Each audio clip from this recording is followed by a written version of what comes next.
വലിയ പ്രതിസന്ധിയാണ് ഈ വടക്കൻ കേരളത്തിലും ഉള്ളത്. കോഴിക്കോട് ജില്ലയിൽ പല ഹോട്ടലുകൾക്കായി താഴ്വീഴുന്ന സാഹചര്യമാണ് ഉള്ളത്. ഹോട്ടലുകൾക്ക് ഈ ഗ്യാസിനെ കുറിച്ച് ചിന്തിക്കുകയേ വേണ്ട എന്നതാണ് ഇവിടുത്തെ സാഹചര്യം. ഞാനിപ്പോൾ നിൽക്കുന്നത് കോഴിക്കോട് നഗരത്തിലെ ഒരു ഹോം സ്റ്റേയിലാണ്. ഇവിടെ 15-ലധികം കുട്ടികൾ നിൽക്കുന്ന ഇടമാണ്. പലരും മടങ്ങി കഴിഞ്ഞു. അതായത് ഭക്ഷണത്തിനൊക്കെ തന്നെയും പ്രതിസന്ധി അനുഭവിക്കുന്ന സാഹചര്യം. ഞാൻ ഇവിടെയുള്ള ചേച്ചിയുമായി അല്പം മുമ്പ് സംസാരിച്ചപ്പോൾ ചേച്ചി പറയുന്നത് ഗ്യാസ് സ്റ്റൗവിനെ മാത്രം ആശ്രയിച്ചായിരുന്നു പാചകം. അതിപ്പോൾ മെല്ലെ മണ്ണെണ്ണ സ്റ്റൗവിലേക്ക് മാറ്റി. താൽക്കാലികമായി ഒരു അടുപ്പ് കൂടി കൂട്ടിയിട്ടുണ്ട്. 2 ഗ്യാസ് സിലിണ്ടറുകളും ഒഴിഞ്ഞ അവസ്ഥയിലാണ് ഉള്ളത്. ബുക്കിങ്ങിന് വിളിച്ചപ്പോൾ ഗ്യാസ് ഇല്ല എന്ന മറുപടിയാണ് ലഭിക്കുന്നത് എന്നതാണ് ഇവിടെ ഹോം സ്റ്റേ നടത്തുന്ന ചേച്ചി പറയുന്നത്. ഞാൻ ഈ അടുക്കളയിലേക്ക് കയറിയപ്പോൾ ഏകദേശം കാലിയായ അവസ്ഥയാണ്.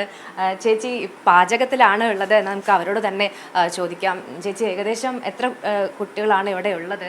17 കുട്ടികളുണ്ട്. പിന്നെ ഇപ്പോൾ ഗ്യാസ് ഇല്ലാത്ത അവസ്ഥ വല്ലാത്തൊരവസ്ഥയാണ്. ഞാൻ 3 മണിക്ക് 2 മണിക്കൊക്കെ എണീറ്റിട്ടാണ് കുട്ടികൾക്ക് രാവിലെ ഫുഡ് കൊണ്ടുപോകാണ്ട് കഴിച്ചു പോകുന്നുണ്ട്.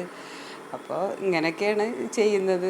എന്താ നിങ്ങൾ അതിനൊരു മറ്റൊരു എങ്ങനെയാണ് ഈ പാചകം ഒക്കെ? 2 സിലിണ്ടറാണ് ഇവിടെ ഉള്ളതെന്ന് ചോദിച്ചു. 2 സിലിണ്ടർ ഉണ്ട്, രണ്ടും കാലിയാണ്. ചോദിച്ചിട്ട് ഇപ്പോൾ കിട്ടാനില്ല എന്നാണ് പറയുന്നത്. അപ്പോൾ ഞാൻ നമ്മുടെ മണ്ണെണ്ണ സ്റ്റൗവ് പിന്നെ വിറകടുപ്പ് ഒക്കെ തന്നെ പഴയ കാലത്തേക്ക് തന്നെ മടങ്ങിപ്പോയി. ഇപ്പോൾ അതങ്ങനെയാണ് ചെയ്തുകൊണ്ടിരിക്കുന്നത്. അപ്പോൾ പെട്ടെന്ന് എല്ലാ ഐറ്റംസ് ആവണമെങ്കിൽ എല്ലാ കറികളും ഇതൊക്കെ വേണം. രാവിലെ ആകുമ്പോഴേക്കും ചായയുടെ കടി, പിന്നെ ചോറ്, ഉപ്പേരി, അങ്ങനെയുള്ള എല്ലാ സാധനങ്ങളും ആവണം. അപ്പോൾ അതിൻ്റെ പേരിൽ 2 മണി 3 മണി ആകുമ്പോൾ എണീറ്റിട്ട് തുടങ്ങും. ഇവിടെ പിള്ളേരെന്നെ ചോദിച്ചു ഉറങ്ങുന്നില്ല.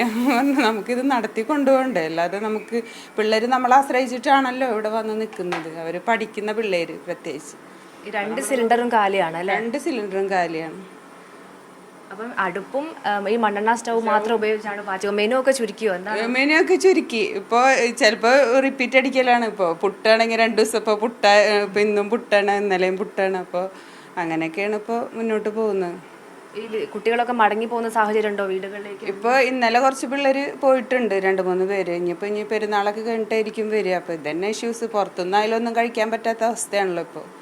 അപ്പോൾ അതുകൊണ്ട് അവർ ഒരാഴ്ച കഴിഞ്ഞിട്ട് വരാന്നുള്ളതിൽ പോയി. കേന്ദ്ര സർക്കാരാണെങ്കിൽ എന്ത് ചെയ്യുമെന്ന് അറിയാതെ ഒന്നും ചെയ്യാതെ നിൽക്കുന്നു. അതേ സാഹചര്യമാണല്ലേ? അതന്നെ, തീർച്ചയായിട്ടും ഇതൊക്കെ വല്ലാത്തൊരു ബുദ്ധിമുട്ടുള്ള കാര്യം തന്നെയാണ്. ഇങ്ങനത്തെ ഒരു നമ്മൾ ഇതിലെ ആശ്രയിച്ച് കഴിഞ്ഞല്ലോ, പിന്നെ നമുക്കിത് പെട്ടെന്ന് നമുക്ക് മാറ്റാനും പറ്റാത്തൊരവസ്ഥയാണല്ലോ.